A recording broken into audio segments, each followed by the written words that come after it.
Salutations bien-aimés, aujourd'hui nous avons un super message à partager avec vous concernant le scellement des premiers fruits, les 144 000. Ce message est capital pour le peuple adventiste du 7e jour aujourd'hui.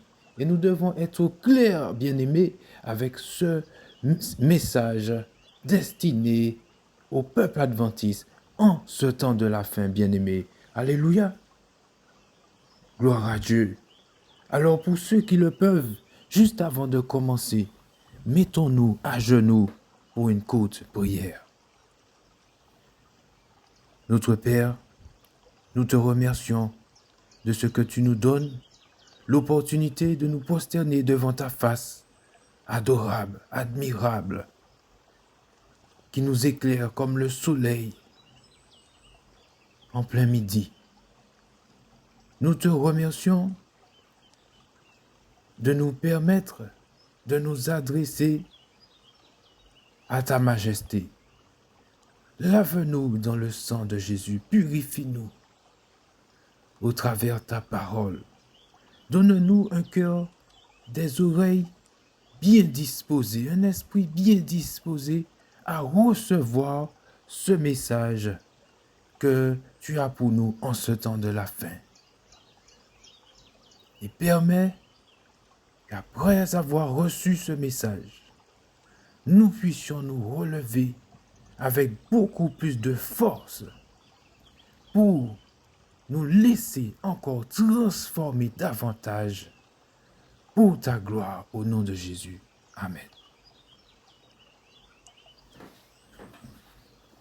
Alléluia. Bien-aimés, beaucoup de personnes ont dit que ce n'est pas important d'étudier ce message. Tout ce qui compte, c'est de faire ce qui est juste. Dieu nous a dit de croire et d'obéir, un point c'est tout. Nous n'avons pas besoin d'étudier ce message qui se trouve dans la Bible. Certains ont dit qu'il est sans importance que nous comprenions le sujet des 144 000 ou non, aussi longtemps que nous pratiquons ce qui est juste. Ceci est certainement vrai si nous faisons ce qui est juste. Mais comment saurions-nous si nous faisons ce qui est juste si nous ne comprenons pas les doctrines de la Bible? Comment saurions-nous si nous faisons ce qui est juste si nous ne comprenons pas les doctrines de la Bible? Comment pouvons-nous savoir si nous observons le bon jour du sabbat, le vrai jour du sabbat, ou si nous appartenons à la bonne Église, si nous ne comprenons pas la doctrine à ce sujet? Pourquoi est-il important de comprendre Daniel 7, la bête et son image et nombre d'autres prophéties bibliques? Pourquoi est-il important de comprendre ces choses? Si nous ne comprenons pas le sujet des 144 000, nous ne recevrons pas le sceau de Dieu, car il serait inutile de le comprendre après que le sceau ait été apposé, tout comme il serait inutile de comprendre la signification de la bête et de son image après qu'ils aient terminé leur travail sur terre.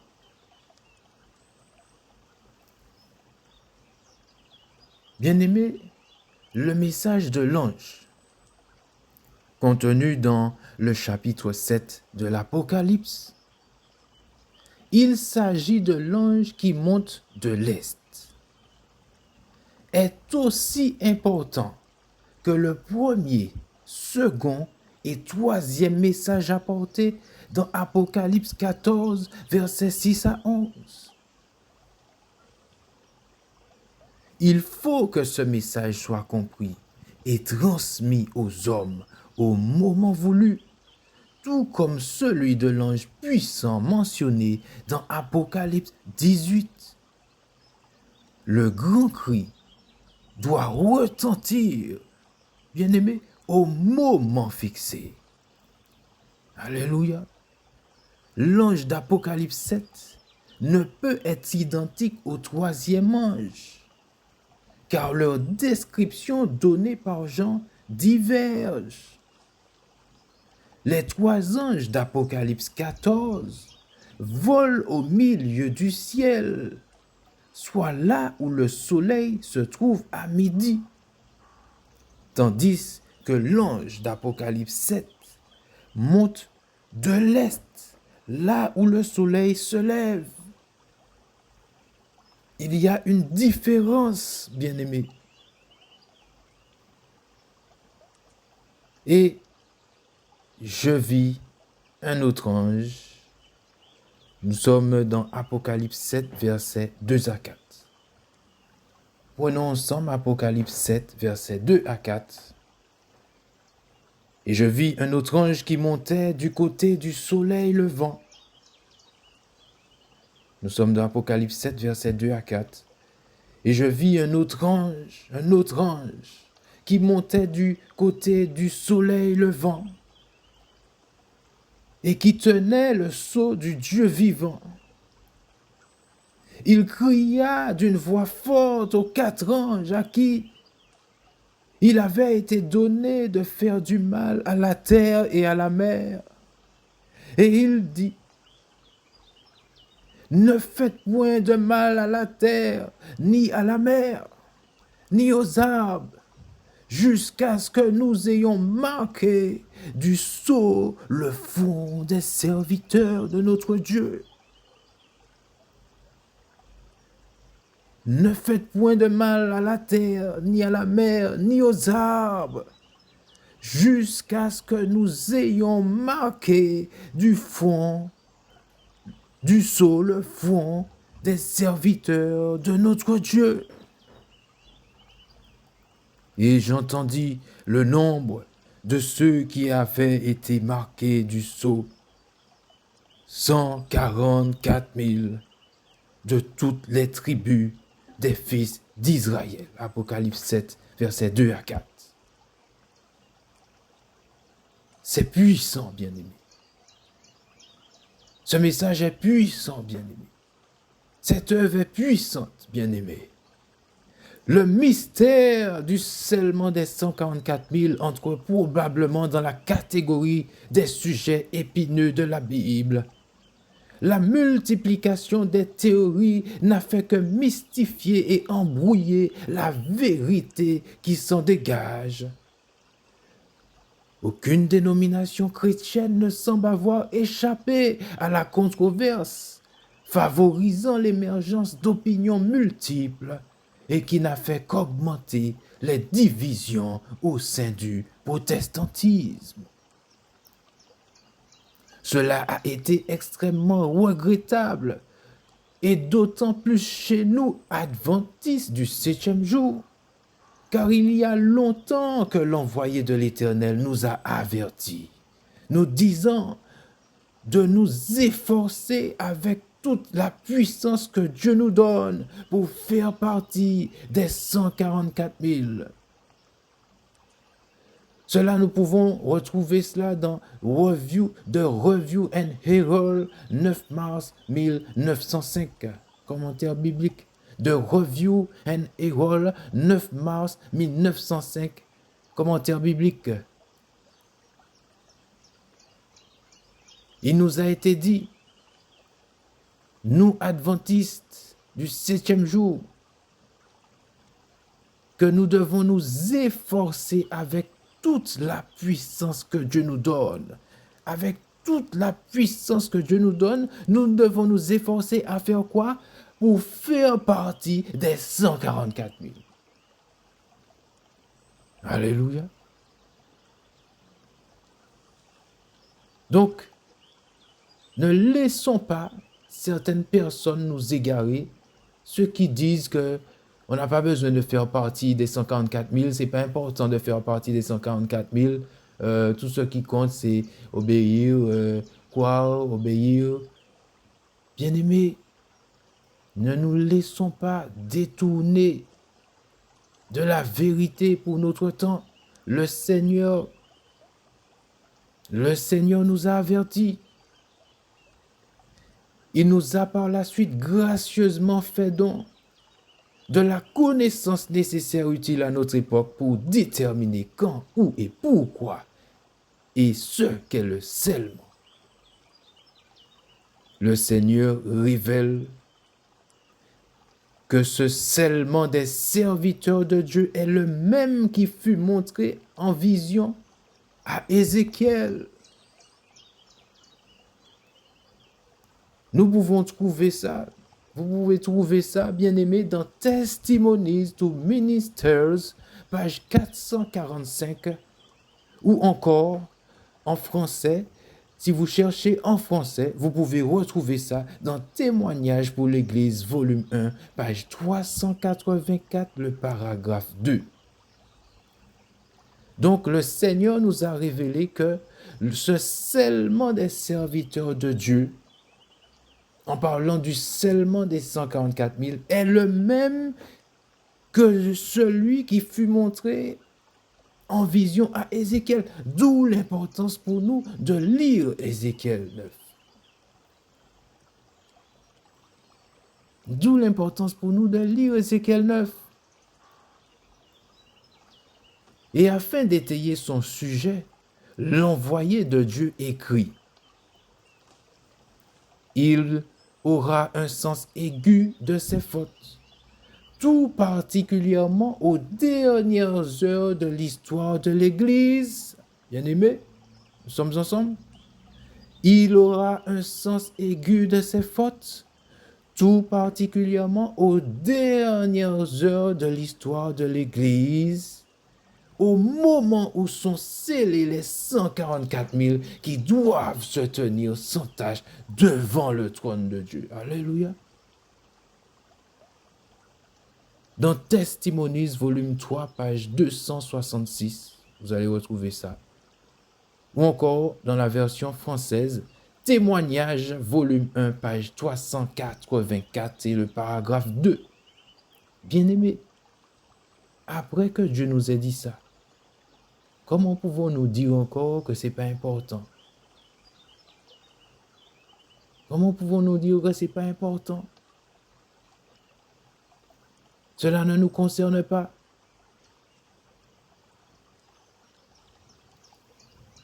C'est pourquoi le marquage du sceau a lieu dans l'Église à cause des abominations qui s'y commettent. Par conséquent,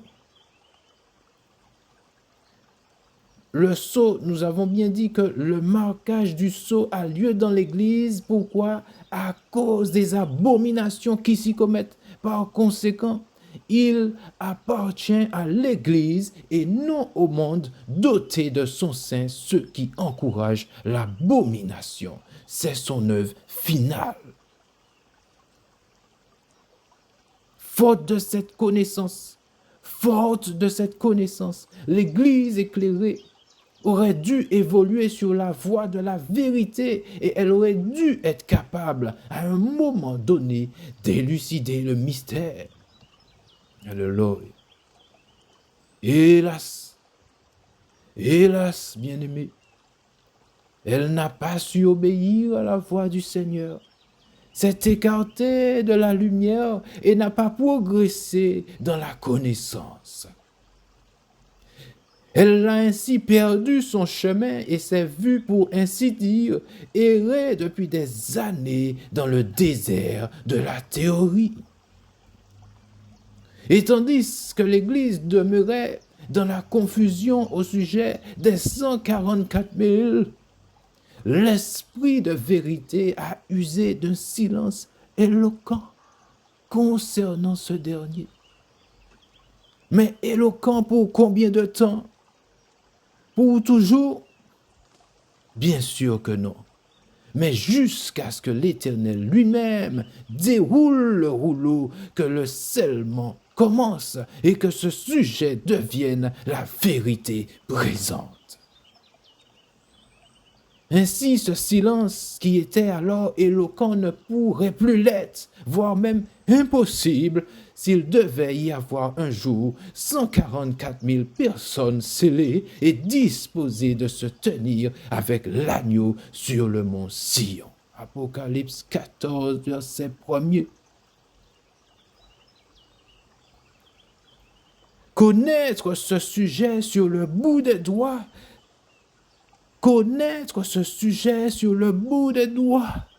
s'avère être tout aussi important qu'avoir une bonne compréhension de Daniel 7, d'Apocalypse 13 et 17, et des messages des 3 anges d'Apocalypse 14, de même que tout autre mystère ou prophétie révélée dans la Bible. Alléluia.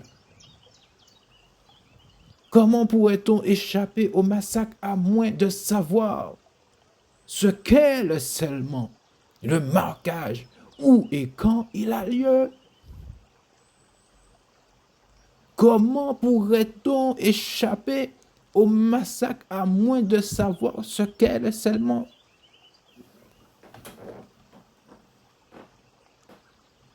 À moins de savoir ce qu'est le scellement, le marquage, où et quand il a lieu.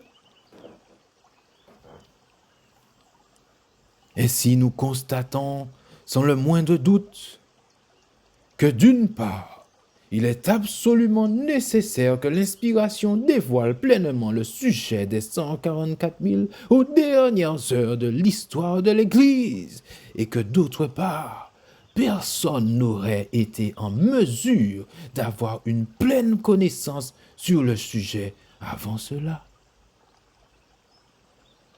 Tout penseur sait que si la vérité sur ce sujet avait été révélée avant l'heure, elle aurait été inutile, sans valeur et inefficace. La vérité concernant l'image de la bête aurait subi le même sort si elle avait été révélée des années avant ou une minute après le mystère. Que quiconque peut voir la vérité et en profiter. Ainsi joyeusement, nous pouvons avec intelligence nous efforcer de faire partie de cette compagnie irrépréhensible et recevoir le sceau. Si nous nous employons sincèrement et indéfectiblement à trouver la vérité à temps. Alléluia. Une personne demande: quand cette œuvre finale pour l'Église commencera? Cette œuvre est manifestement déjà en cours. Bien-aimés, la lumière inonde le sujet des 144 000, effaçant l'obscurité qui l'enveloppait depuis longtemps. Ce sujet étant par conséquent devenu la vérité présente, illuminant le chemin emprunté par les 144 000 pour suivre l'agneau partout où il va. Apocalypse 14, verset 4. Il nous faut le crier sur tous les toits. Comme chaque adventiste du 7e jour le sait, Sir White reçut en 1844 une vision des 144 000, marquant le départ de l'ange porteur du sceau qui monte du côté du soleil levant. Apocalypse 7, versets 2 à 4. Depuis lors, l'ange montait encore et les saints attendaient son arrivée.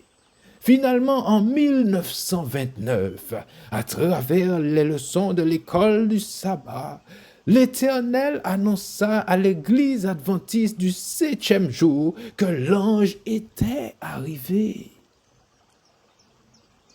Alors le rouleau commença à se dérouler et beaucoup de ceux qui étaient avides de vérité et de justice sentirent sa présence.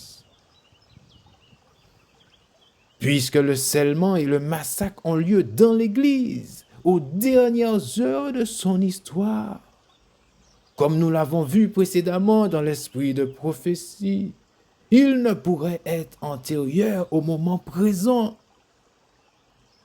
En outre, la prophétie elle-même montre que le scellement doit commencer à un moment où le niveau spirituel de l'Église, tenez-vous bien, est au plus bas. Quand elle est souillée par le péché, quand son iniquité est grande, excessive. Ceci est révélé dans Ézéchiel 9, verset 9. Vous comprendrez si vous lisez avec un esprit de prière et que votre cœur est bien disposé. Alléluia. En effet, c'est cet état souillé qui pousse le Dieu saint à procéder au marquage.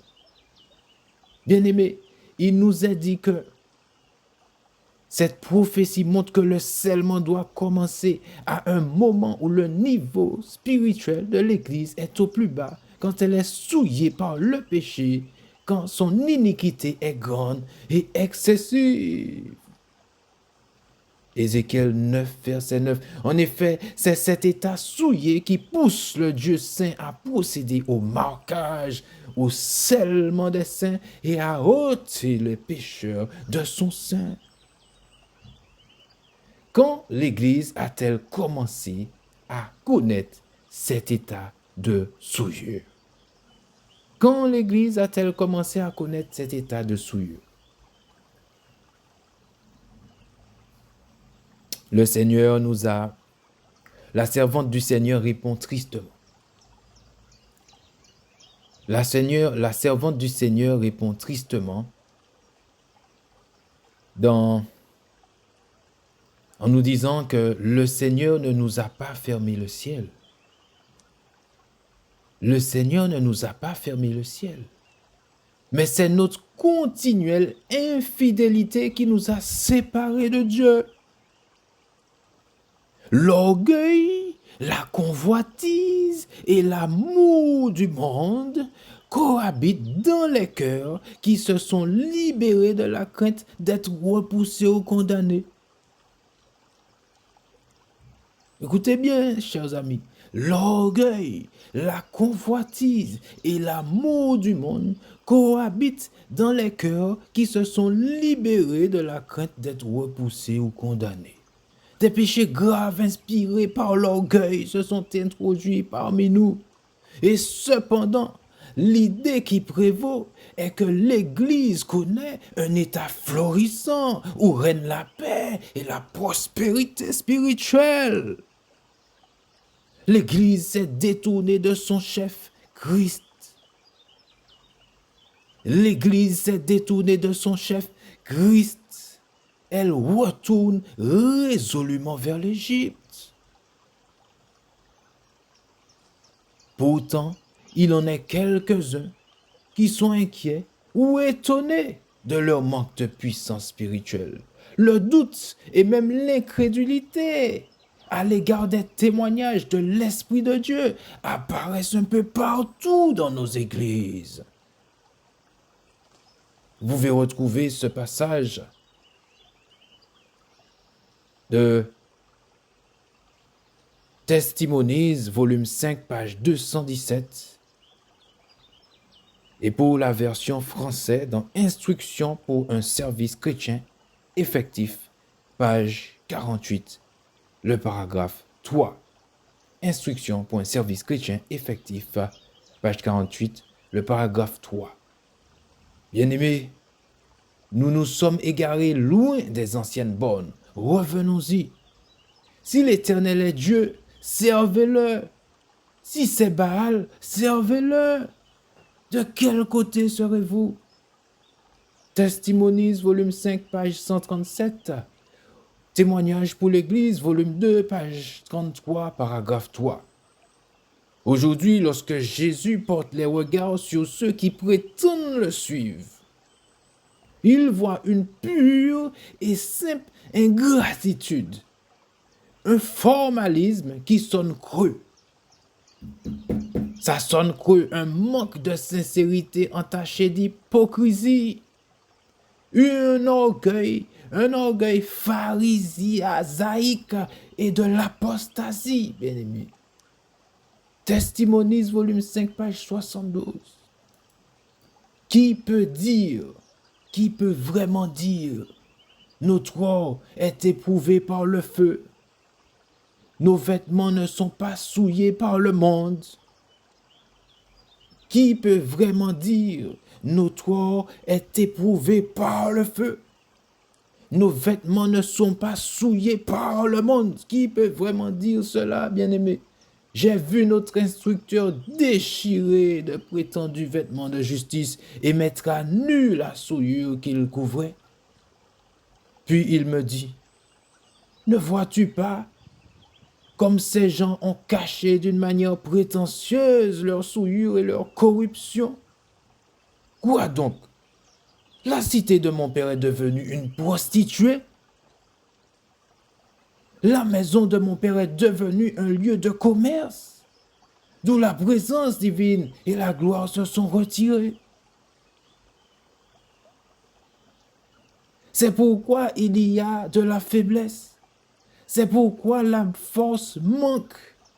Testimonies, volume 8, page 250. Témoignages pour l'Église, volume 3, page 303. Le moment est arrivé de faire des efforts courageux et importants pour débarrasser l'Église de la fange et du déshonneur qui souille sa pureté. Testimonies au ministère, page 450. Ainsi, c'est avec une certitude humiliante que nous sommes contraints d'admettre que la condition de l'Église est déplorable aux yeux de Dieu. Testimonies, volume 3, page 253. Témoignages pour l'Église, volume 1, page 375. En outre, les personnes les plus avisées et les plus honnêtes de notre dénomination sont malheureusement forcées de constater que celle-ci n'avait pas encore atteint un niveau aussi bas qu'aujourd'hui, bien que sa spiritualité ait été en chute constante depuis des années. Aujourd'hui, il lui reste peu de ce qui autrefois la distinguait du monde. La mort spirituelle déplore la voie de l'inspiration. La mort spirituelle déplore la voie de l'inspiration, a fait son œuvre chez un peuple qui devait, par la plus fervente adhésion à la vérité, faire preuve de vie et de zèle, de pureté et de consécration. La véritable condition spirituelle de ceux qui se disent enfants de Dieu parle avec bien plus de force que leur profession de foi et révèle avec évidence qu'une certaine puissance a brisé la chaîne les reliant au rocher des siècles et qu'ils dérivent sur la mer sans carte ni boussole. Christ or Righteousness, page 36, 1941 édition. Jésus-Christ, notre justice, page 26, édition 1941. Hommes et femmes vivent les dernières heures de la grâce. Pour autant, ils demeurent négligents et stupides. Et les ministres n'ont pas le pouvoir de les réveiller car ils sont eux-mêmes endormis. C'est pourquoi des pasteurs endormis prêchent à un peuple endormi. Testimonies, volume 2, page 337. En effet, la conviction gagne du terrain dans le monde que les adventistes donnent à la trompette un son confus et qu'ils sont sur le chemin de la mondanité. Testimonies au ministère, page 86. Pour toutes ces raisons et pour d'autres que nous ignorons, un Dieu saint et pur aiguise son épée dans le ciel pour abattre ceux qui ne soupirent ni ne gémissent. Que chaque chrétien tiède puisse se rendre compte de l'œuvre de purification que Dieu va opérer parmi son peuple. Que chaque chrétien tiède puisse se rendre compte de l'œuvre de purification que Dieu va opérer parmi son peuple. Témoignage, Testimonies, volume 1, page 190. Témoignage pour l'Église, volume 1, page 70. Remarquez bien ceci. Les enfants de Dieu qui reçoivent la marque de la vérité écrite en eux par la puissance du Saint-Esprit, c'est l'œuvre accomplie par l'homme vêtu de lin. Sont ceux qui soupirent et qui gémissent à cause de toutes les abominations qui se commettent dans l'Église. Testimonies, volume 3, page 267. Témoignage pour l'Église, volume 1, page 385.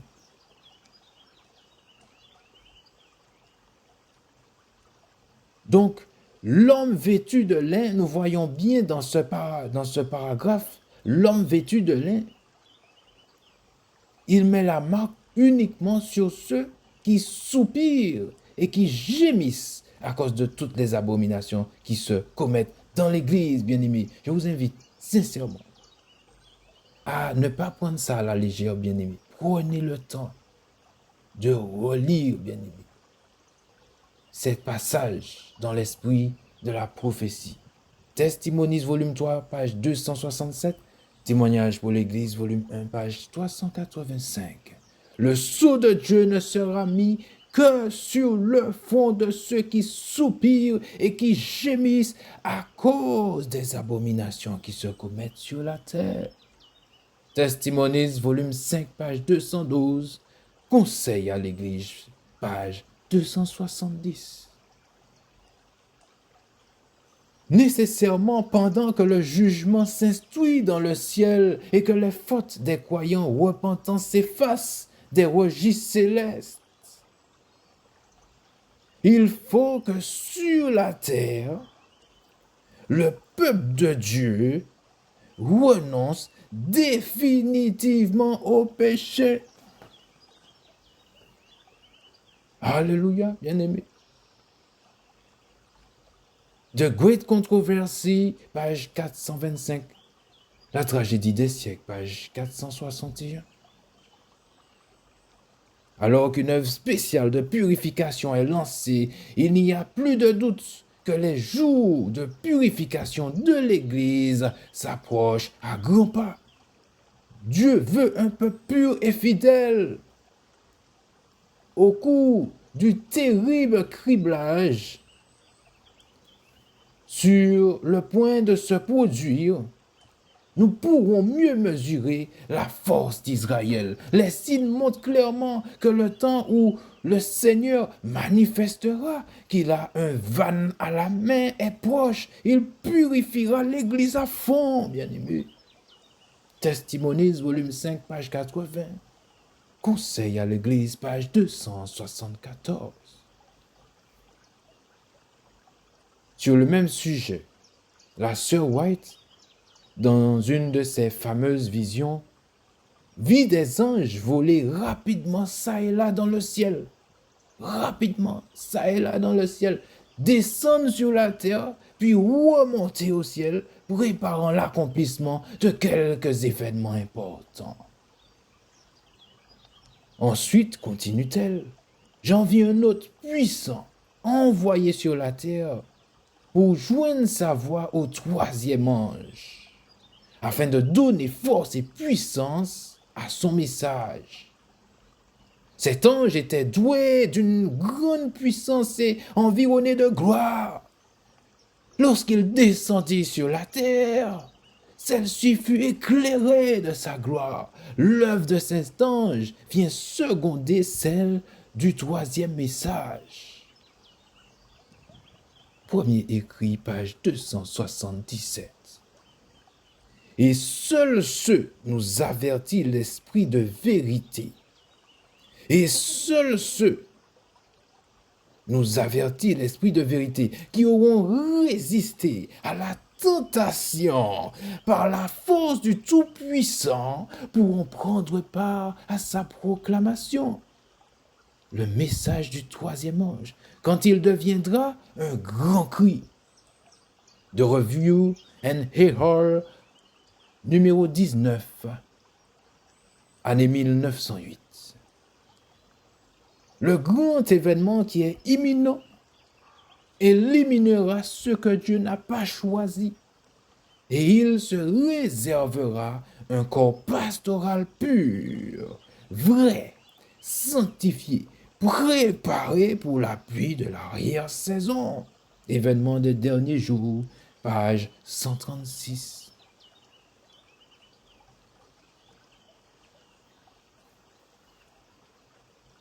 Pourquoi? Pourquoi les pécheurs sont-ils séparés des justes avant que la terre soit éclairée de la gloire de l'ange?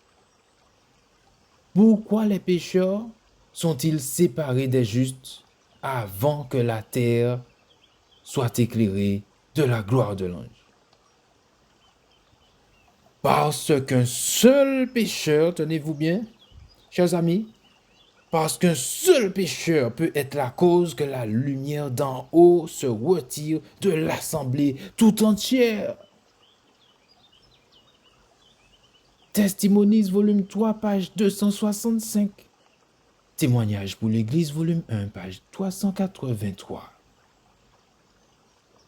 Tous les passages que nous venons de voir nous amènent à conclure que nous sommes arrivés aux dernières heures de l'histoire de l'Église, au moment où sont scellés les 144 000.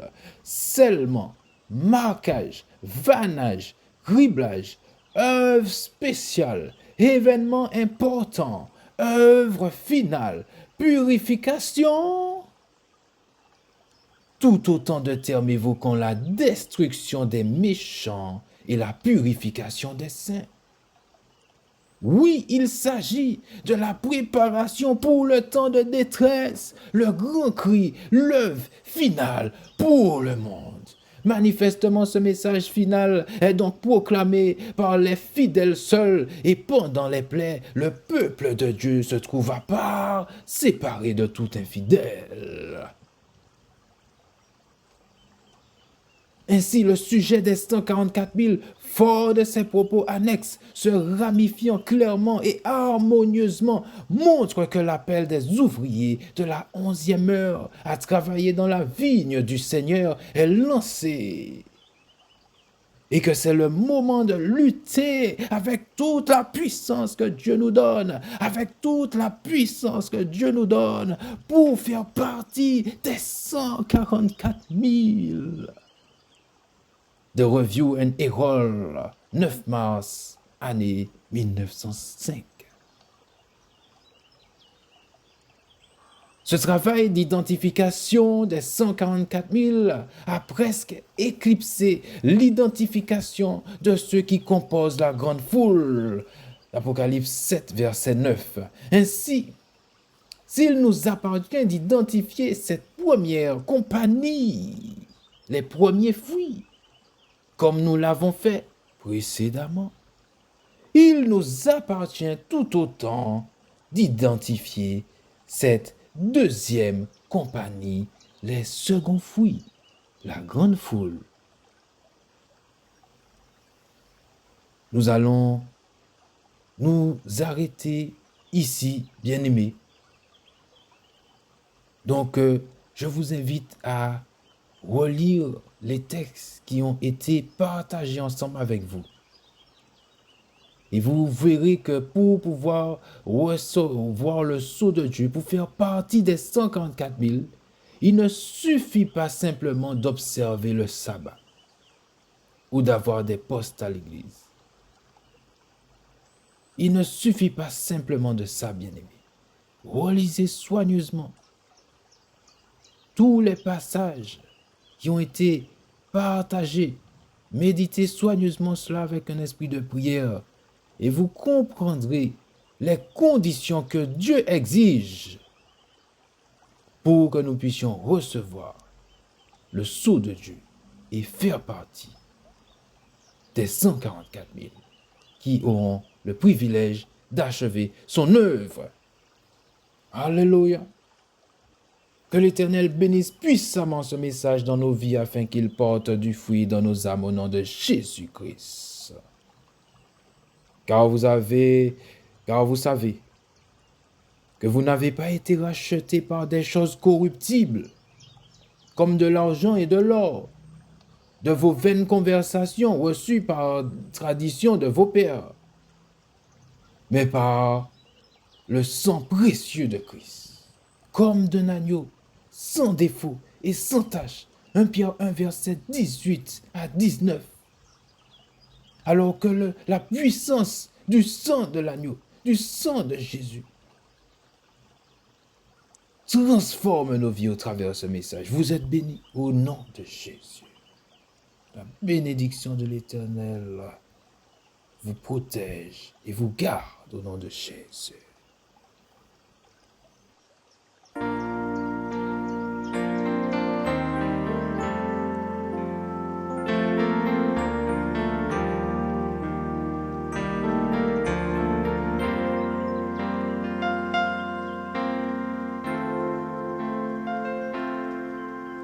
Dieu et seulement Dieu créa ces choses que nous appelons nôtres. Du plus grand au plus petit, la gloire ne revient qu'à Dieu et seulement Dieu.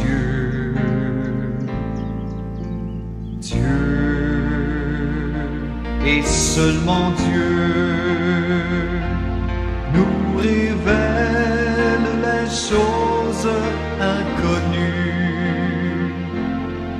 et aucune autre puissance ne peut changer ses plans. C'est Dieu et seulement Dieu.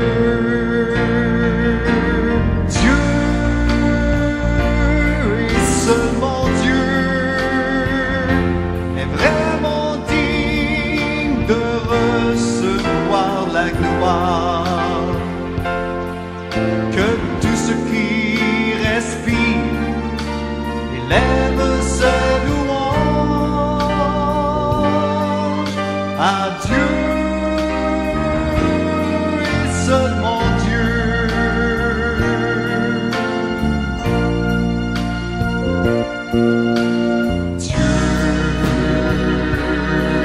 Seulement Dieu sera la joie de notre éternité. Il sera notre roi, nos vies seront remplies de Dieu et seulement Dieu.